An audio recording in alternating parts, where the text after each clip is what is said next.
السلام عليكم ورحمة الله وبركاته. ازيكم؟ اخباركم ايه؟ يا رب تكونوا في احسن حال وفي احسن صحة، انتم واولادكم وكل بني ادم بتحبوه حواليكم. وحشتوني والله. معلش اتشغلت عنكم شوية. اخباركم ايه؟ انا كنت عايزة اتكلم شوية مع الشباب اللي طلعت، يعني في الاعدادي وفي ثانوي. عايزة اقول لك حاجة، نصيحة يعني، سميها نصيحة من اخت خايفة عليكم كلكم. مش هقولك عارف ليه؟ لان دايما الشباب بياخدوا الكلام من مامتهم كخوف وكتحكم. فانا بقولك كاخت، سرك معاها وسرها معاك اصحاب. نصيحة، الحاجة اللي اسمها فيب، اللي كل الشباب طالعين فيها وكمان في بنات، دي حاجة وحشة جدا. دي اول خطوة للسجارة. ممكن الشباب يضحكوا على بعض عليها ويقولوا ده مش سجاير، ده زيت بطعم الفاكهة. انت بتحب ايه، تفاح ولا الموز ولا الشوكولاتة؟ حط واستطعم. ده عصير، ده زي العصير مش سجاير. لا، والله العظيم سجاير. اجيب لكم المصحف واحلف لكم عليه، سجاير والله العظيم. هتتعب. ما تشربه وتبقى فرحان بيه، هتلاقي بعد كده ان انت عاوز تشرب حاجة تشربه، هتلاقي بعد كده ان انت عايز تشرب السجارة، خدت ان انت تحط حاجة وتطلع دخان. ولو بالأطعمة زي ما انا ما بسمع، والله العظيم انا بقول لكم عشان شفت الكلام ده كتير قوي. انا مشغولة عنكم لان انا بجري في اوراق لاولادي وكده. فانا بقول لكم عشان في الاماكن اللي انا روحتها، ان كان في اسم ولا في سجل ولا في معاشات ولا في بوسطة ولا في اي مكان، بشوف الشباب. يعني انا قليل قوي اما بنزل لان انا مش شغالة. كنت شغالة وقعدت، فبشوف اولادي اهم من اي حاجة والله. فالايام اللي فاتت نزولي خلاني شفت حاجات كتيرة قوي وركزت معاهم كمان. اوعى صاحبك يقولك تعالى نشتري، ده رخيص، ده ب100 و150 و200 وجميل وهتحط الطعم اللي انت عايزه. يا عم ده مش سجاير، ده زيت وحياة ربنا مضر. لانك انت بتشفط، بتفتح الرئة بتشفط اللي انت بتشفطه ده بيدخل على الرئة. لان احنا اما بنعمل كده بنفتح الرئة، بتستنشق. دي حاجة علمية، انا ولا دكتورة ولا محامية ولا الكلام ده، بس انا بقولك اللي مفهوم. ربنا ادانا عقل بنفهم بيه طبعا. فانت بتستنشق الطعم اللي طالع منه، الزيت اللي هو فيه بالطعم اللي انت عايزه زي ما بيقولوا لك. والله العظيم وحياة ربنا سجاير. هتلاقي نفسك جبت السجارة وغصب عنك بقيت محتاج تشربها ومش عارف تسيبها. اوعى تعمل كده، عشان خاطر صحتك وعشان خاطر والدتك ووالدك وعشان خاطر اخواتك. انت ممكن تكون مثل كبير قوي ومثل اعلى لاخوك الصغير او لاختك، فهيقلدوك. وكون صبر لوالدتك بعد شقة مثلا، او عايزة تفرح بيك، اما تلاقيك بتعمل كده او وصلت لحاجة زي كده، ممكن نفسيتها تتعب ويجرى لها حاجة ويجي لها الضغط لا قدر الله بعد الشر. فعشان خاطر ربنا وعشان خاطر مستقبلك، انت راجل وانت شاب وانت زي الفل، مش ضروري تجرب اي حاجة، مش ضروري. عايز تجرب، انت شفت صاحبك بيعمل كده، هو عايزك تعمل كده، يبقى بيضرك. ايه يا عم خد، انت راجل، هو انت عيل ايه؟ انت خايف من ماما هتروح تستأذنها؟ بيستفزوك بالكلام ده. ما تعملش كده وحياة ربنا هتندم.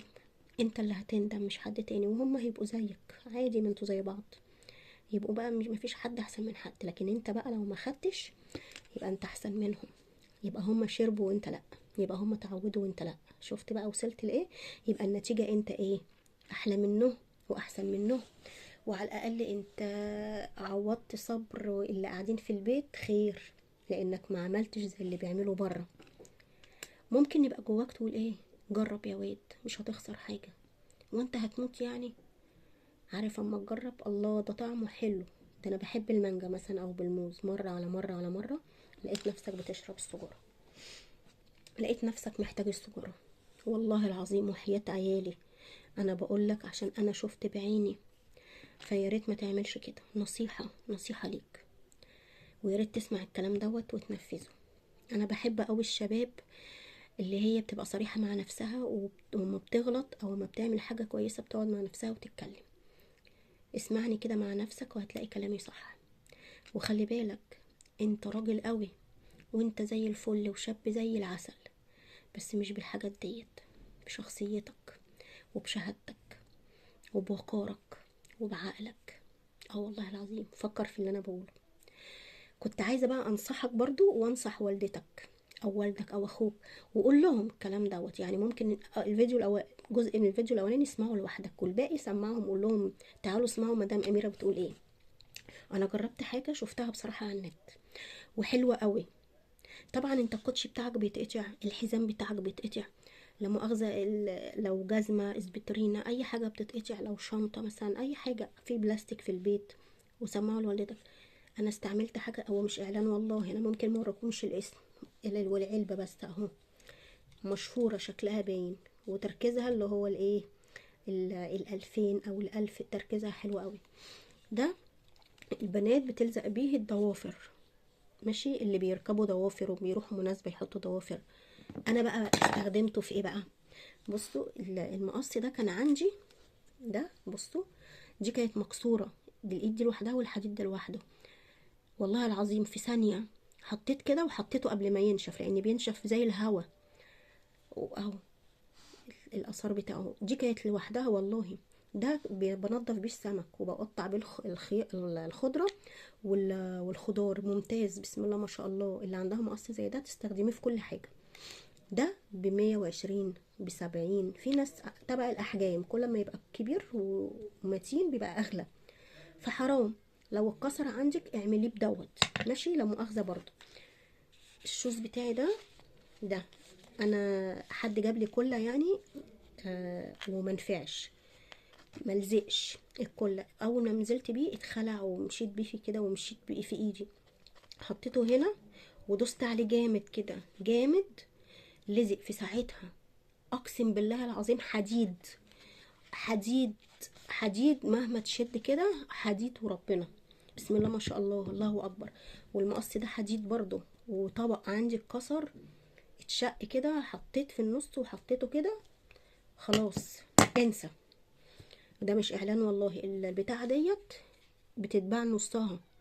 انا بقى بصوا لو انتوا شايفين اهي، يعني اهي انا برجها لكم عشان تظهر. كل ده انا استعملته، هي بتتباع لغايه هنا، ما بتتباعش مليانه لحسن تحسبوا ان الراجل فض منها حبه. لا، هي بتتباع ب25 جنيه. جميله، اسم على مسمى، هي صاروخ. اكيد انتوا عارفينه. الناس اللي بتركب الضوافر حرام عليكم على فكره، عشان لو انتوا بتتوضوا الودو ما بيوصلش للضوافر، فانت شيلي الضوافر. بس لو انت عاملاها بده مش هتعرفي تشيليها الا لما تحطي ايدك في ميه بتغلي. فنصيحه، نصيحه يعني، اللي بتحط ضوافر وتكوني بتصلي بينقض الودو والضوافر، حتى لو الضوافر ما فيهاش منوكير، بس عشان انت حطاها ماده عازله ما بين ضوافرك وجلدك، جسمك لازم الميه تخش جواه عشان ودوك يبقى يجوز. بس كده، وانا مش هوجع دماغكم ومش هطول عليكم اكتر من كده عشان ما بقاش تقيله عليكم. والايام الجايه هكلمكم في حاجات كتيره تانية، واسيبكم في رعايه الله باذن الله، وكلكم تبقوا كويسين. مع الف سلامه.